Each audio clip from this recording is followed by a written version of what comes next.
sommes le 24 août 1995. Dans la banlieue de Seattle a lieu une grand-messe à la gloire du dieu logiciel. C'est le lancement de produit le plus grandiose de toute l'histoire de la micro-informatique. Le lancement de Windows 95.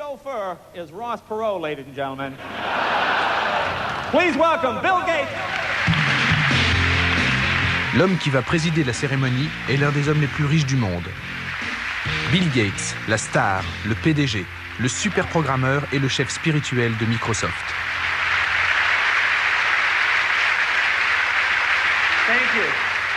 Thank you, Jay. Avec Windows 95, cet homme vient de franchir une étape de plus vers la concrétisation de son rêve. Voir tous les micro-ordinateurs du monde utiliser les logiciels Microsoft. Nous voulions que les gens se rendent vraiment compte à quel point Windows 95 rend l'informatique simple, efficace et amusante. Notre croisade solitaire a duré 7 ans. Toute cette publicité nous affirme que Windows 95 est l'avancée technologique la plus importante depuis la création de la micro-informatique. Bill Gates prétend que ce nouveau système va rendre les micros tellement faciles à utiliser que même ma mère voudra en acheter un. Mais vous savez quoi? La plupart des idées de Windows datent de 20 ans.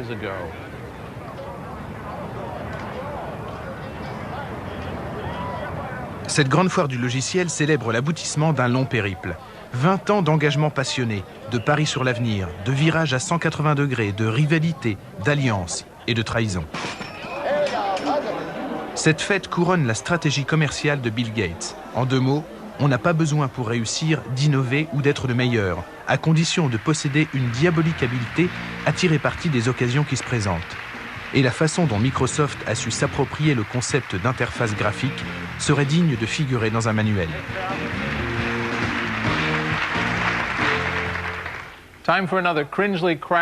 Leçon numéro 3 du cours de rattrapage en informatique élémentaire. Les premiers micro-ordinateurs étaient d'un usage difficile, en partie parce qu'ils étaient archaïques et en partie parce que les informaticiens ont tendance à préférer la difficulté. Voilà un PC IBM de 1983 où j'ai tapé une lettre à mon banquier lui demandant de m'aider à devenir riche vite. Maintenant, je veux classer cette lettre. Attention, après il y aura un test. Je dois taper copy, C, 2 points, anti-slash, riche vite, point, doc, espace, A, 2 points, anti-slash, demande, et entrée. Pas évident. Voici un autre PC tout récent qui est équipé de Windows. On va faire exactement la même chose. Voilà mon document richevite.doc. Je le range dans le dossier « Demande ». Je confirme. Et voilà. Des images au lieu de mots, qui suppriment tout apprentissage. Ça s'appelle une interface graphique, un GUI, en jargon de Silicon Valley. Il a fallu 10 ans pour en arriver là. C'est cette épopée technologique que ce film va raconter. Il va aussi raconter comment Bill Gates est devenu le maître de l'univers des GUI. Je n'ai pas dit qu'il s'agissait d'un conte de fées. Tout a commencé en 1971 à Palo Alto, au sud de San Francisco, où la société Xerox, leader de la photocopie, avait créé un centre de recherche connu sous le nom de PARC. À l'époque, les dirigeants de Xerox se disent que si le papier est amené à disparaître au bénéfice des écrans, c'en sera fini des photocopieurs. Pour assurer l'avenir de Xerox, ils engagent une équipe d'informaticiens et leur demandent d'inventer le bureau électronique du futur. Nous voulions faire entrer la technologie informatique dans le cadre d'un bureau pour transformer celui-ci en un lieu à la fois plus productif et plus agréable, beaucoup plus agréable, plus intéressant et plus enrichissant. C'est là-dessus qu'on a travaillé. Le directeur du labo, Bob Taylor, instaure une méthode de travail originale privilégiant les débats d'idées. Toutes les salles de réunion sont meublées avec des poufs, un aménagement visant à stimuler l'activité cérébrale. On disait alors que sur les 100 meilleurs informaticiens du monde, au moins 58 travaillaient au parc. En réalité, l'effectif du labo n'a jamais dépassé 50 personnes. Mais 50 génies travaillant de concert sont capables d'inventions phénoménales, surtout quand on leur donne toute latitude pour se plonger dans la recherche fondamentale, en leur fournissant des ressources illimitées et sans les soumettre à des contraintes de fabrication et de commercialisation. Au parc, on baignait dans une atmosphère électrique, une totale liberté intellectuelle. Il n'y avait pas d'idées reçues. On avait le droit de tout remettre en question et on ne s'en privait pas. Les dirigeants nous ont dit « Allez-y, créez le monde de demain. Nous n'y comprenons rien.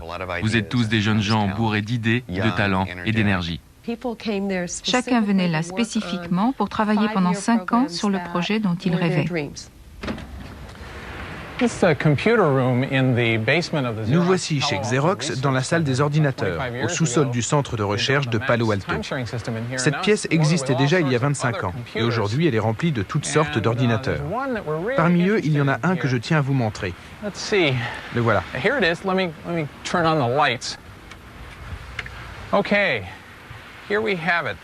C'est un ordinateur Alto construit en 1973 ici. Certains le considèrent comme le premier ordinateur individuel. En réalité, il ne l'est pas pour 2 raisons. Il n'a jamais été commercialisé et rien que ses composants coûtaient environ $10 000. Mais il contient tous les éléments d'un micro moderne. Sans lui, nous n'aurions ni les Macintosh, ni Windows, ni beaucoup d'autres choses dont pourtant aucune ne porte aujourd'hui l'étiquette Xerox. Ce film d'entreprise réalisé par Xerox au milieu des années 70 montre à quel point l'Alto était révolutionnaire. Au lieu des commandes cabalistiques, indéchiffrables par le commun des mortels, il offre la simplicité d'une interface graphique et de son pilote, la souris. Grâce à l'impression laser, on obtient sur le papier exactement ce qu'on voit sur l'écran. Cela nous paraît banal aujourd'hui, mais à l'époque, c'était l'avant-garde. On voulait tous créer quelque chose de vraiment différent. On pensait qu'on allait changer le monde et que quand nos travaux aboutiraient, la micro-informatique allait exploser comme on l'avait prévu et prendre tout le monde au dépourvu. Mais les brillants chercheurs du parc n'ont jamais pu convaincre les patrons de Xerox du réalisme de leur vision. Au siège de New York, personne n'a eu assez d'imagination pour exploiter cette technologie révolutionnaire. Dans l'entreprise, personne n'était préparé à accepter nos idées. Il y avait un énorme décalage entre la direction et les chercheurs. Les dirigeants n'avaient jamais tenté d'imaginer le bureau de demain. Leur cerveau ne parvenait pas à transformer les idées qu'on leur présentait en objets réels.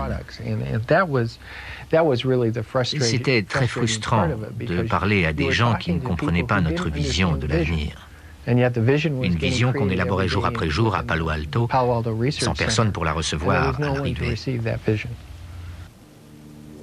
Cependant, à quelques kilomètres de Palo Alto, un homme est prêt à embrasser la vision des chercheurs du parc. L'homme le plus dangereux de Silicon Valley a ses bureaux dans cet immeuble. On l'aime et on le déteste, souvent les deux à la fois. Pendant 10 ans, à la force du poignet, il a obligé toute l'industrie micro à suivre le cap qu'il avait déterminé. Il ne s'agit pas d'un requin motivé par l'argent et par la perspective de prendre une retraite dorée à 40 ans. Cet homme mène une guerre sainte. Cet homme voit dans le micro-ordinateur son outil pour façonner le monde. Cet homme, c'est Steve Jobs.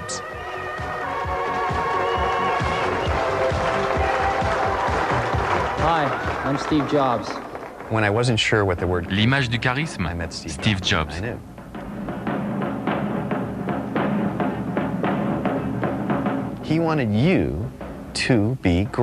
Il exigeait de vous que vous soyez génial, que vous réalisiez quelque chose de génial. Et il vous y obligeait.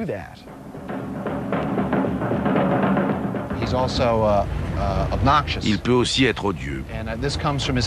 Il exige un niveau de performance très élevé. Mais il ne supporte pas les gens qui ne partagent pas ou ne sont pas à la hauteur de ses exigences.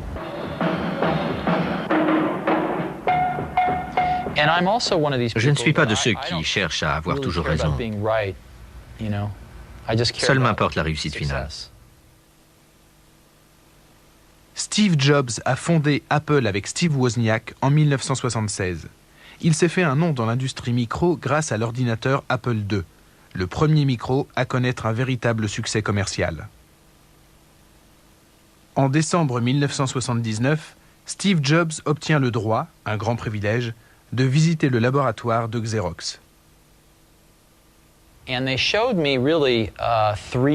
Ils m'ont montré 3 choses, mais j'étais tellement ébloui par la première que j'ai à peine regardé les 2 autres.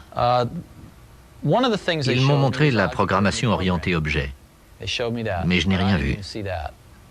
Ils m'ont montré un système réseau, une centaine d'ordinateurs Alto, tous reliés utilisant le courrier électronique, etc., etc. Pareil, je n'en ai rien vu. Hypnotisé que j'étais par l'interface utilisateur graphique qu'ils m'avaient montré en premier. Jamais je n'avais vu une telle merveille. C'était encore très incomplet, il y avait beaucoup de défauts, mais on ne le savait pas à l'époque. Toujours est-il que le germe de l'idée y était et qu'ils avaient fait de l'excellent travail.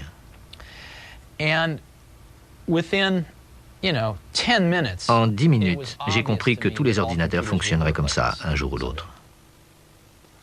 Cette visite va changer l'histoire d'Apple. Steve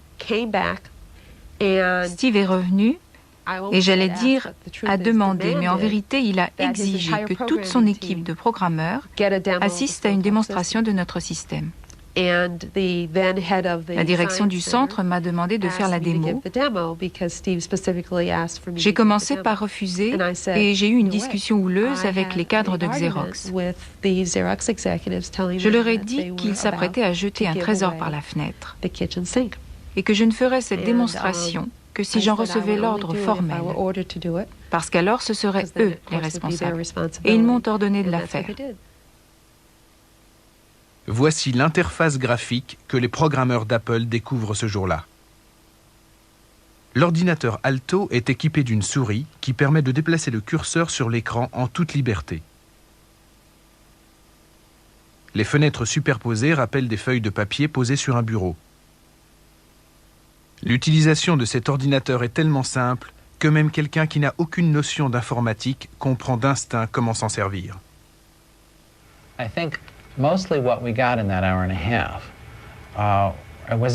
cette visite d'1 heure et demie, nous avons puisé de l'inspiration et le renforcement de notre conviction qu'il fallait utiliser des images pour rendre les ordinateurs de bureau plus accessibles. En 1 heure, ils ont compris notre technologie et ce qu'elle signifiait mieux que n'importe quel dirigeant de Xerox après des années de démonstration. Ces gens ne comprenaient rien aux ordinateurs. Et ils ont laissé la plus grande avancée de l'industrie micro-informatique leur glisser des mains. Xerox aurait pu contrôler le secteur tout entier. Elle aurait pu devenir 10 fois plus importante. Être l'IBM ou le Microsoft des années 90. Steve Jobs convainc le conseil d'administration d'Apple d'investir dans le développement d'une technologie copiant celle qu'il a vue au parc. Apple embauche alors une centaine d'ingénieurs pour mettre au point un nouvel ordinateur qui sera baptisé Lisa. Mais les problèmes s'accumulent. Le Lisa ne fonctionne pas comme prévu et ne pourrait pas être vendu à moins de $10 000, beaucoup trop cher pour le marché grand public. De plus, à vouloir tout contrôler, Steve Jobs sème le désordre et le conseil d'administration finit par l'évincer du projet Lisa. J'ai ruminé pendant quelques mois, mais très vite je me suis rendu compte qu'il fallait vraiment faire quelque chose. L'Apple II commençait à s'essouffler. Il fallait absolument sortir quelque chose de nouveau. Sinon, l'existence même d'Apple serait menacée. Jobs trouve la solution auprès de Jeff Raskin, un des ingénieurs d'Apple de la première heure. Raskin travaille à la conception d'un ordinateur à $600, aussi facile à utiliser qu'un toaster, et qu'il a baptisé Macintosh, d'après la variété de pommes qu'il préfère. Évincé du projet Lisa et déterminé à réaliser un ordinateur bon marché, Steve Jobs s'empare de l'idée de Jeff Raskin. J'ai réuni une petite équipe pour travailler sur le Macintosh. C'était une mission, il fallait sauver Apple.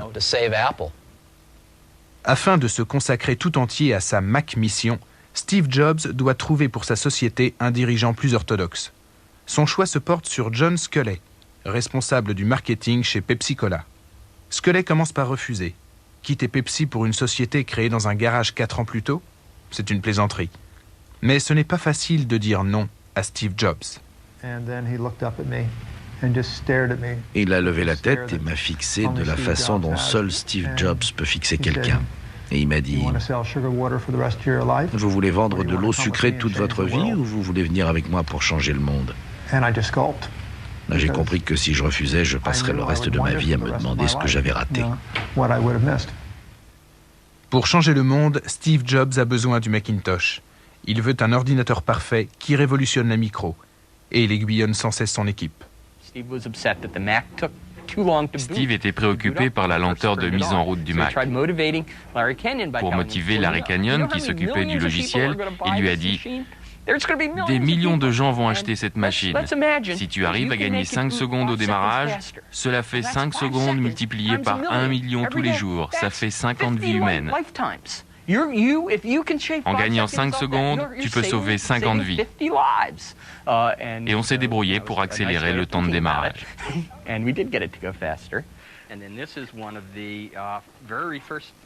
Sans arrêt, Steve Jobs modifie le cahier des charges du Macintosh, exigeant toujours de nouvelles améliorations. Il pousse son équipe à la limite de ses forces. Il le faut, car à partir de 1983, Apple va devoir faire face à un redoutable concurrent. Ce concurrent, le voici. Le premier PC d'IBM a été commercialisé en 1981. En 2 ans, la multinationale en a vendu plus de 2 millions, supplantant Apple sur le marché des micros. Le PC IBM se vend très bien, grâce à une bibliothèque de logiciels très diversifiée. Or, les applications prévues pour un IBM ne fonctionnent pas sur un Apple. Steve Jobs sait qu'il va avoir besoin d'applications pour le Macintosh. Il fait appel à Monsieur Logiciel, Bill Gates. Bill Gates est alors âgé de 25 ans.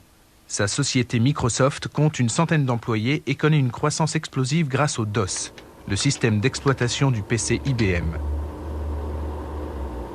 Le DOS n'offre pas d'interface graphique, au contraire du Mac, qui pour cette raison intéresse Bill Gates et son numéro 2, Steve Ballmer. Jobs a rencontré Bill à un salon pendant le développement du Lisa. Il lui a dit « Bill, je vais sortir l'ordinateur à interface graphique, pas ce Lisa machin. Le mien, on va se l'arracher. »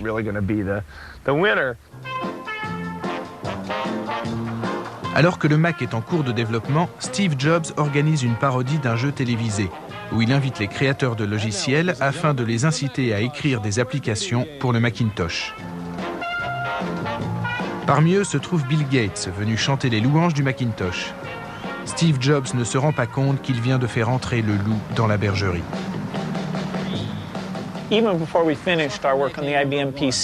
Avant même que nous ayons terminé notre travail sur le PC IBM, Steve Jobs est venu nous dire qu'il comptait réaliser une sorte de Lisa, mais moins cher. On a dit que ça nous intéressait. Le Lisa avait ses propres applications, mais elles exigeaient trop de mémoire. On pensait pouvoir faire mieux. Nous avons conclu un accord avec Steve pour fournir des applications couplées pour le Mac. On était très partisans du Mac et de la direction que montrait Steve. On l'a oublié, mais à l'époque, c'était Lotus, le leader des applications. Microsoft faisait un pari dangereux en acceptant d'écrire pour le Mac. On a commencé à travailler sur des logiciels pour le Macintosh en 1982. Je crois que c'est à ce moment-là que Bill a vraiment eu le déclic. L'avenir serait aux interfaces graphiques. Alors que Bill Gates reçoit sa révélation GUI, Steve Jobs continue à voir dans IBM l'ennemi public numéro 1. Big Blue dominera-t-il la totalité de l'industrie informatique? La totalité de l'âge de l'information? George Orwell avait-il vu juste à propos de 1984? Tout le talent oratoire de Steve Jobs ne parvient pas à faire oublier qu'IBM risque de couler Apple. La plupart des analystes financiers pensaient qu'Apple ferait faillite en quelques mois.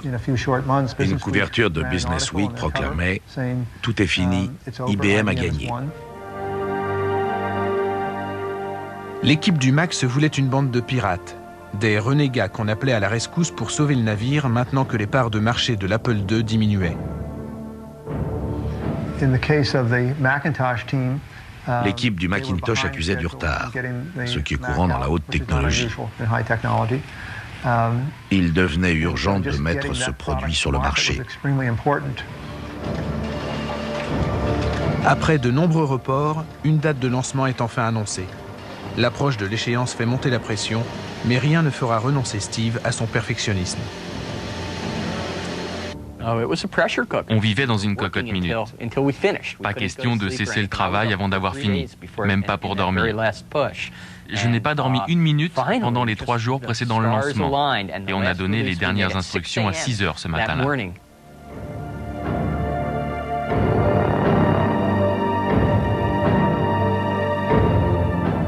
Le Lisa ne se vend pas. Avec le Macintosh, Apple joue le tout pour le tout. Son sort en dépend. John Sculley débloque 15 millions de dollars pour la campagne publicitaire, qui doit s'ouvrir le jour du lancement, le 24 janvier 1984.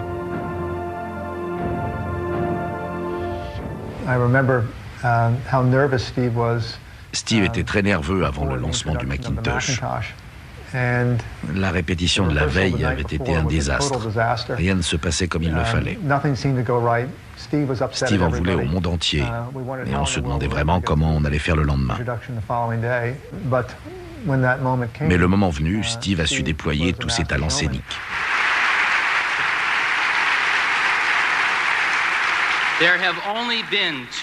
Il n'y a guère eu que 2 produits marquants dans notre industrie. L'Apple II en 1977 et le PC d'IBM en 1981. Aujourd'hui, 1 an après Lisa, nous vous présentons le 3e, le Macintosh.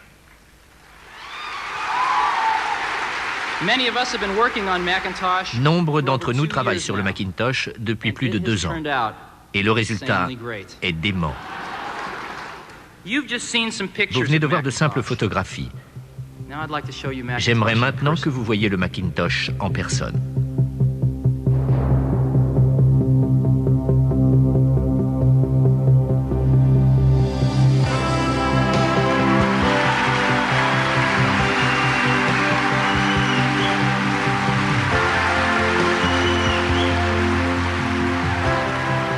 Le Macintosh est le premier micro doté d'une interface graphique qui se vend à un prix abordable. C'est aussi un monument à la gloire d'un homme. Oubliez les recherches faites au laboratoire de Xerox. Oubliez aussi les innovations empruntées au Lisa. Le jour J, Steve Jobs en revendique seul la paternité. On en revient toujours à un problème de goût. Il s'agit de s'imbiber de tout ce que les hommes ont fait de mieux et d'essayer ensuite de l'intégrer dans ce que vous faites vous-même. Picasso disait « Les bons artistes imitent, les génies s'approprient ». Nous n'avons jamais eu de scrupules à nous approprier les grandes idées. Si le Macintosh est grand, c'est que les gens qui l'ont conçu étaient avant tout des musiciens, des poètes, des artistes, des zoologues et des historiens, qui se trouvaient aussi être les meilleurs informaticiens du monde. Apple succombe à la folie des grandeurs. Elle produit un spot télévisé grandiloquent où l'on comprend que le gentil Mac va nous libérer de la tyrannie orwellienne du rebutant PC IBM.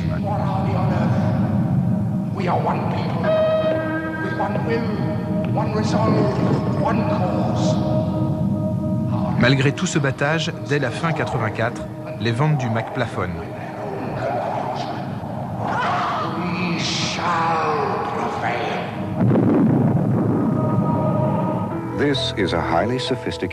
Pub après pub, Apple insiste sur la supériorité du Mac vis-à-vis du PC IBM. Mais il présente des inconvénients majeurs. Son prix d'abord, $2 500, $1 000 de plus que le PC. La pénurie d'applications ensuite. les éditeurs de software hésitant à produire des logiciels pour le Mac. On ne pouvait pas lui faire exécuter grand-chose. MacPaint et MacWrite étaient ses seules applications. Et on commençait à s'en rendre compte. Dès la fin de l'année, les gens disaient « Peut-être que le PC IBM n'est pas aussi facile à utiliser ni aussi attrayant que le Macintosh, mais au moins il me rend des services dont j'ai besoin. Un tableur, un traitement de texte, une base de données. » Les ventes du Mac ont commencé à baisser à la fin de 1984 et l'année d'après, la situation est vraiment devenue délicate. Un ordinateur qui se vend bien est un ordinateur doté d'une application avec un grand A. Un logiciel qui justifie l'achat du matériel. IBM avait Lotus 1, 2, 3. Le Mac avait grand besoin d'une application avec un grand A. WYSIWYG, encore du jargon Silicon Valley. Les initiales de « ce qu'on voit égale ce qu'on obtient ». Il est très difficile d'imprimer exactement la même image que celle qu'on voit sur l'écran. 80% de nos facultés cérébrales sont consacrées à traiter des données visuelles, mais ce n'est pas le cas des ordinateurs. J'ai écrit une lettre à ma mère que je signe Bob en caractères italiques, Time, 72 points.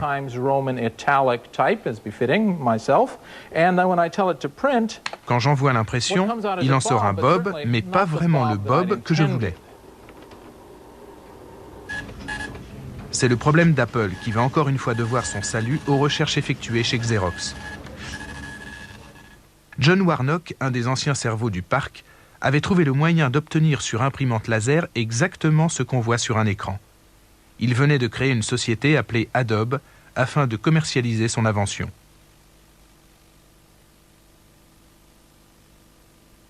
En 2-3 semaines, j'ai fait annuler le projet en cours chez Apple, ce qui m'a presque valu de me faire assassiner. Et j'ai conclu un accord pour qu'Apple rachète 19,9% du capital d'Adobe. Steve Jobs a fait un choix judicieux. Cet investissement va rapporter gros.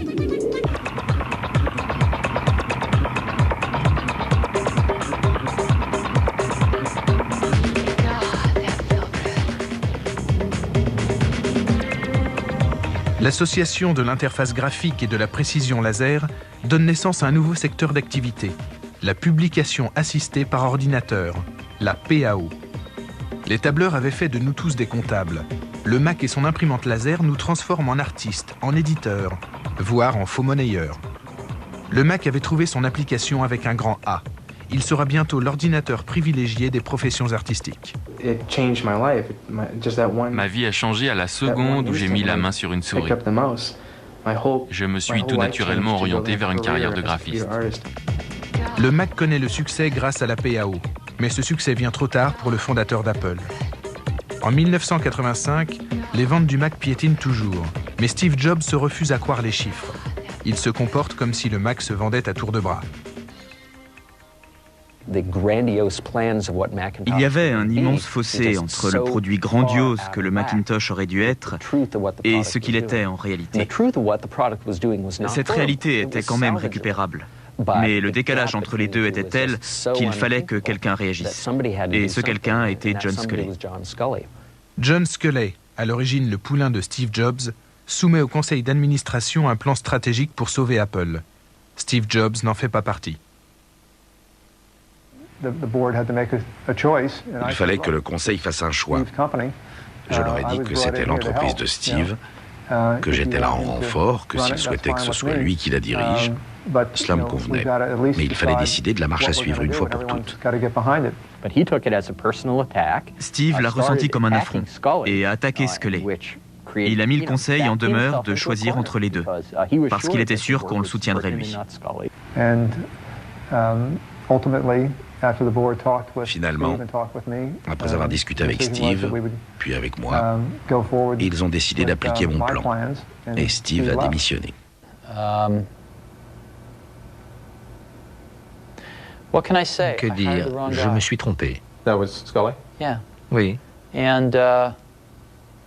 Il a démoli tout ce que j'avais construit en 10 ans. À commencer par moi. Mais ce n'est pas le plus grave. J'aurais quitté Apple avec joie si elle avait évolué comme je le souhaitais. Chez Apple, on éprouvait des sentiments contradictoires à ce sujet. Tout le monde avait subi les foudres de Steve à un moment ou à un autre. Alors, le départ du tyran provoquait un certain soulagement. Mais d'un autre côté, les mêmes personnes éprouvaient un grand respect pour Steve. On était tous très inquiets de ce qui allait arriver à cette entreprise privée de son fondateur et de son charisme. Apple ne s'est jamais relevé d'avoir perdu Steve. Il en était l'âme et le moteur. L'entreprise ne serait pas la même aujourd'hui si elle n'avait pas perdu son âme. Les années suivant le départ de Steve Jobs seront les plus lucratives de l'histoire d'Apple.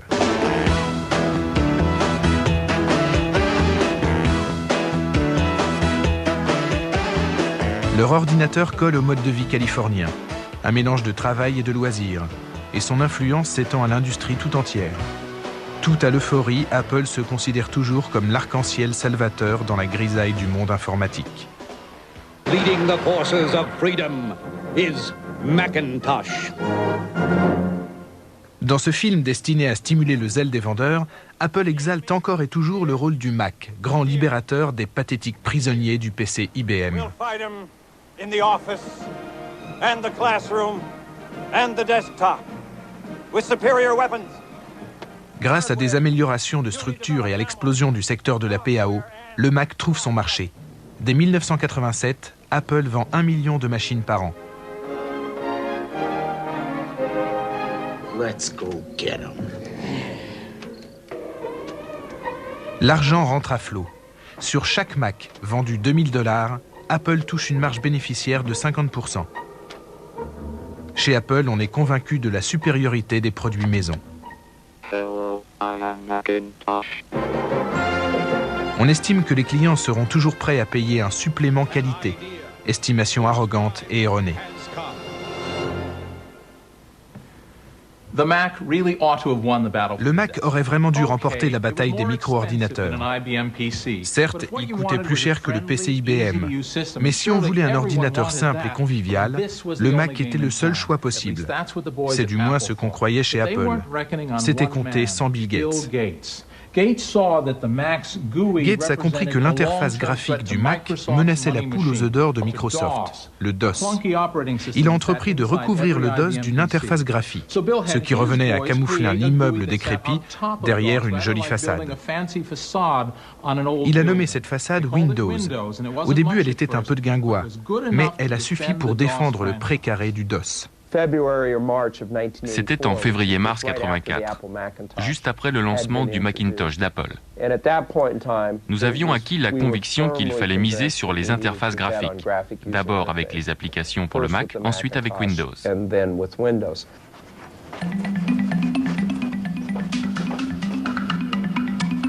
Le développement d'une interface graphique qui puisse rivaliser avec le Mac engage Microsoft dans un long tunnel.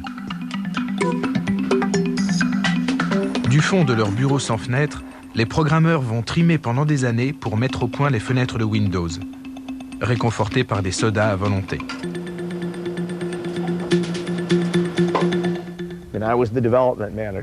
J'étais le directeur du développement de Windows 1. On progressait très péniblement. Il nous a fallu environ 7 versions avant d'obtenir un résultat correct en 1990. Les premières versions de Windows ne provoquent que quelques sourires condescendants de la part d'Apple. Mais Bill Gates est la persévérance même. Windows s'améliore régulièrement et finit par inquiéter Apple, qui accuse Microsoft de plagier le look and feel, c'est-à-dire la personnalité du Mac. Finalement, Apple intente un procès à sa rivale.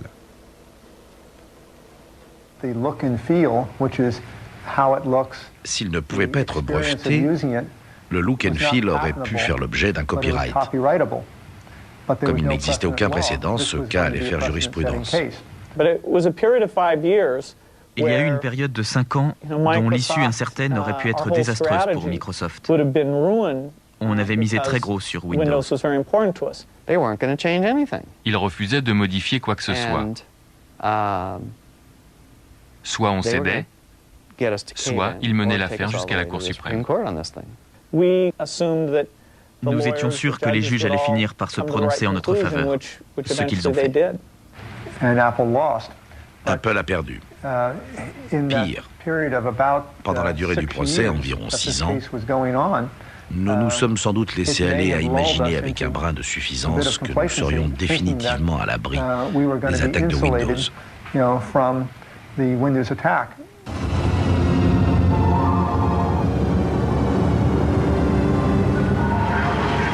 Le lancement de Windows 3 en 1990 ruine les derniers espoirs d'Apple de remporter la guerre des GUI.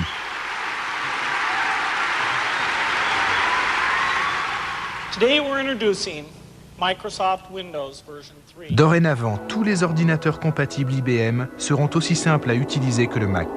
En un an, Microsoft distribue près de 30 millions d'exemplaires de Windows 3, reléguant le Mac à une petite niche du marché.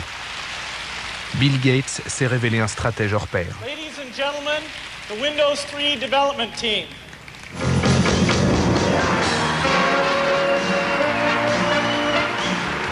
Tout au long de l'évolution de la micro, il a su s'allier aux leaders des fabricants du moment et se tailler la part du lion sur le marché des logiciels, imposant sa norme à tout le secteur.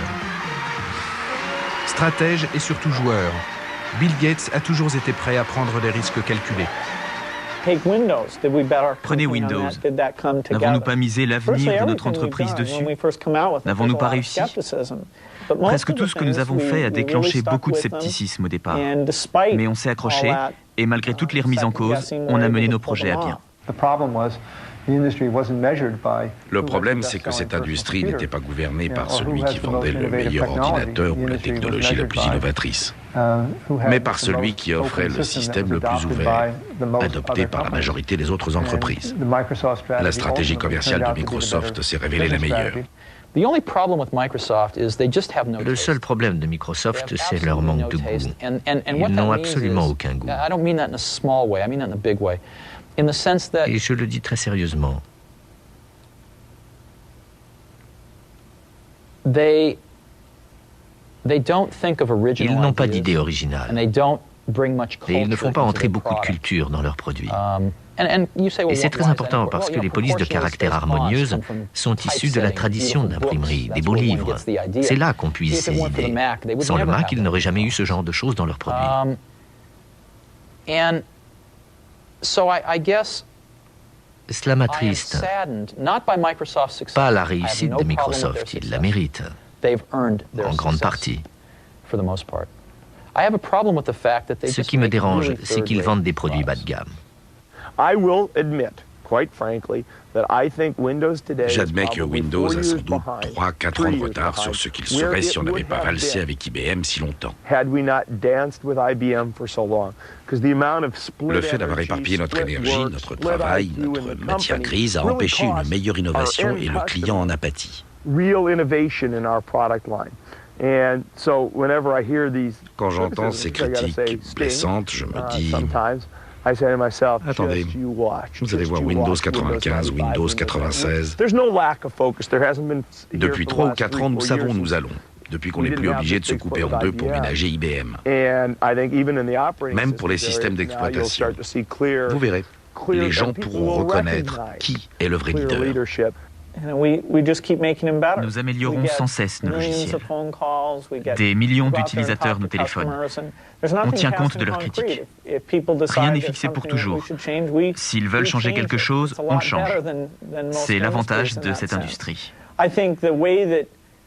Microsoft a été à la pointe des avancées en matière d'interface utilisateur pendant les 10 dernières années. Et on a fait du bon boulot.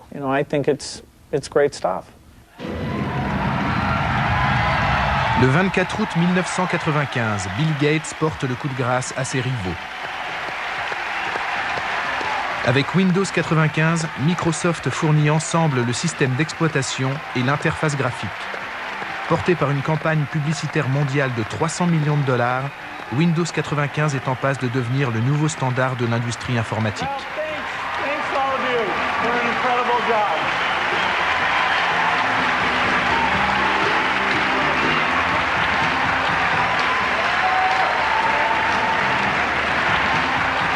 Bill Gates triomphe, mais des combats de titans attendent le roi du logiciel.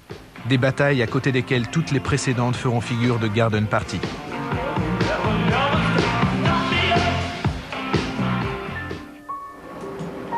Le succès de Bill Gates repose sur la domination des systèmes d'exploitation pour ordinateurs individuels. C'est parfait tant que les PC sont des boîtes isolées posées sur des bureaux. Mais aujourd'hui, ces boîtes sont reliées à un réseau mondial, les fameuses autoroutes de l'information. Un PC relié à Internet est à la fois une boîte aux lettres, un téléphone et un téléviseur. Bien entendu, au cœur de tout ceci, on trouve le concept de convergence numérique, c'est-à-dire que toutes les informations, livres, œuvres d'art, films, pourront être accessibles par le biais de ce vers quoi les PC auront évolué. Internet constitue la prochaine vague de la révolution de l'information. Une vague dont même Bill Gates ne peut prévoir la direction. Internet se transforme de mois en mois. Je tire mon chapeau à quiconque est capable de prédire à quoi il ressemblera dans 3 mois ou dans 9 mois.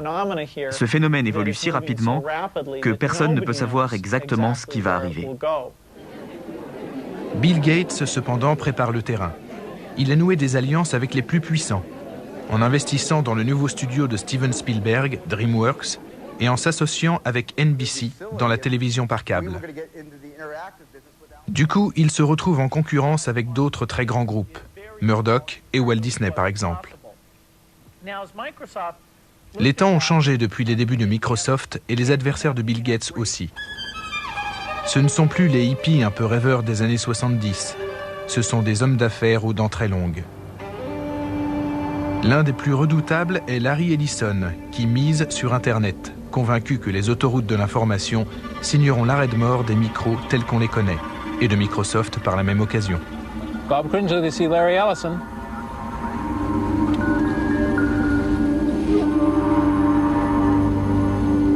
Larry Ellison est le fondateur d'Oracle. Il a fait fortune avec les systèmes de gestion de bases de données. Il habite Atherton, le village des milliardaires de Silicon Valley, où il s'est aménagé une modeste demeure de samouraï, de 10 millions de dollars.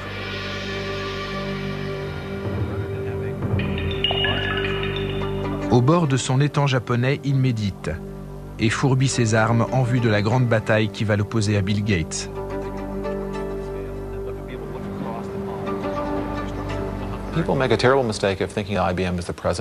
Les gens s'imaginent qu'IBM incarne le présent et Microsoft l'avenir. À mon avis, IBM incarne le passé et Microsoft le présent. L'avenir, on ne le connaît pas encore. Ce sont les gardiens d'un temple de la période Kamakura. Il faudrait en placer devant sa porte et leur ordonner d'interdire aux employés de Microsoft l'accès au temple. Il n'y a aucune raison de se ronger les sangs à propos de l'hégémonie de Microsoft. Il y a toujours place pour l'innovation. Il y aura d'autres changements. L'avenir de Microsoft est loin d'être assuré. Larry Ellison a un credo. Les micro-ordinateurs sont condamnés. Ils seront remplacés par un boîtier bon marché, une sorte de super téléviseur qui sera connecté à des ordinateurs centraux via Internet. Tout le monde pourra accéder à des bases de données et à des logiciels à la demande, aussi simplement qu'en ouvrant un robinet. Comme l'eau courante a remplacé les puits, le câble remplacera les micros. Je déteste les PC de tout mon cœur. Moi, aller dans un magasin pour acheter Windows 95, je dois prendre ma voiture, aller au magasin, acheter une boîte de carton remplie de données numériques inscrites sur un CD-ROM en plastique, revenir chez moi, lire le manuel, installer le bidule. C'est une plaisanterie. Utilisons un réseau. On ne va pas mettre les données numériques dans un carton, le carton dans un camion, le camion au magasin. C'est absurde. J'adore Internet. Je veux de l'information. Elle peut très bien passer par un câble.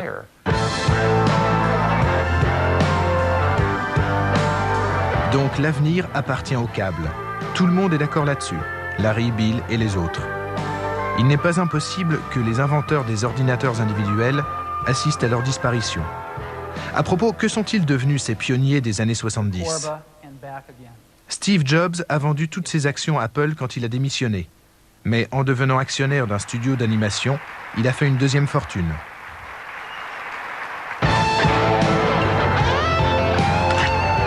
Apple connaît des difficultés et ne joue plus qu'un rôle mineur sur le marché des micros. L'autre fondateur d'Apple, Steve Wozniak, a choisi d'enseigner l'informatique à des enfants d'une dizaine d'années.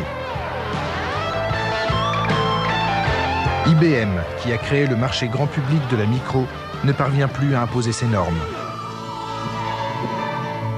Et la plupart des ingénieurs du premier PC ont quitté l'entreprise.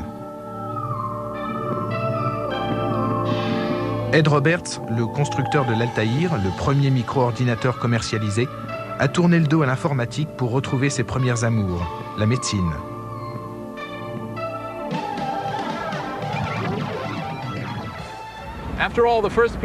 La révolution micro a pris le monde au dépourvu. Même à Microsoft, où on compte des centaines de millionnaires en dollars et au moins 2 milliardaires, on ne s'attendait pas à un tel succès. Pour conclure, je vous propose de méditer cet axiome. Il faut à une communauté une trentaine d'années pour intégrer à sa vie quotidienne un nouveau moyen de communication. C'est le temps qu'il a fallu pour le téléphone, le cinéma et même pour la télévision. La micro-informatique n'a encore que 20 ans. Que nous réserve l'avenir ? Je vais aller y faire un tour pour le découvrir. À dans 10 ans.